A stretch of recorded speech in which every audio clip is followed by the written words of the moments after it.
যে ফুটবল তারকার দাপটে বছরের পর বছর মুগ্ধ হয়েছিল বিশ্ব, এবার তার কণ্ঠেই মিলেছে বিদায়ের আভাস। 25 বছরের বর্ণিল অধ্যায়ের পর সত্যিই কি এবার বুটজোড়ো তুলে রাখার পথে ক্রিস্টিয়ানো রোনালদো?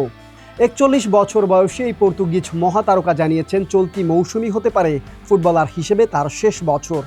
ভোগ ম্যাগাজিনকে দেওয়া সাক্ষাৎকারে রোনালদো বলেছেন সম্ভবত এটি তার ফুটবলের শেষ বছর, আর বিদায়ের আগে রেখে যেতে চান অসাধারণ এক উত্তরাধিকার।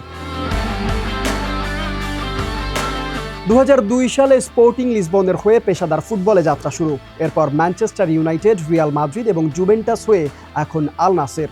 বিশেষ করে রিয়াল মাদ্রিদে 9 বছর ছিল তার ক্যারিয়ারের সোনালী অধ্যায়। ক্লাবটির হয়ে 438 ম্যাচে করেছেন 450 গোল, 5 বার জিতেছেন ব্যালন ডিওর, আর ক্লাব ও জাতীয় দল মিলিয়ে গোল সংখ্যা এখন তার 976। অর্থাৎ 1000 গোলের ঐতিহাসিক মাইল ফলক থেকে আর মাত্র 24 গোল দূরে এই মহাতারকা। তবে রোনালদোর ক্যারিয়ারে একটি অপূর্ণতা থেকেই গেছে, আর সেটি বিশ্বকাপ ট্রফি।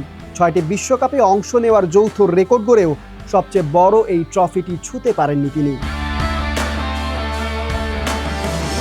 এদিকে গত বছরই বলেছিলেন আর 1 বা 2 বছর খেলতে চান। 2026 বিশ্বকাপ হবে তার শেষ বিশ্বকাপ, এমন ইঙ্গিত দিয়েছিলেন তখন তিনি।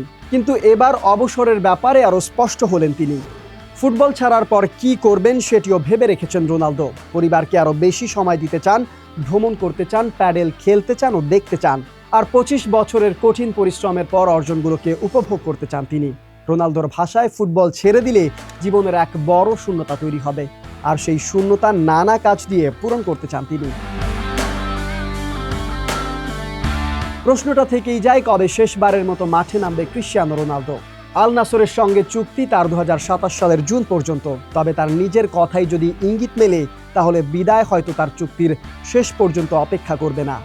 আর রোনালদো যদি সত্যি চলতি মৌসুমে বিদায় নেয়, তাহলে শেষ হবে আধুনিক ফুটবলের সবচেয়ে উজ্জ্বল, বিতর্কিত ও সফল এক অধ্যায়। আর হয়তো সেদিন ফুটবল বিশ্ব শুধু একজন কিংবদন্তিকে নয়, একটি পুরো যুগকেই বিদায় জানাবে।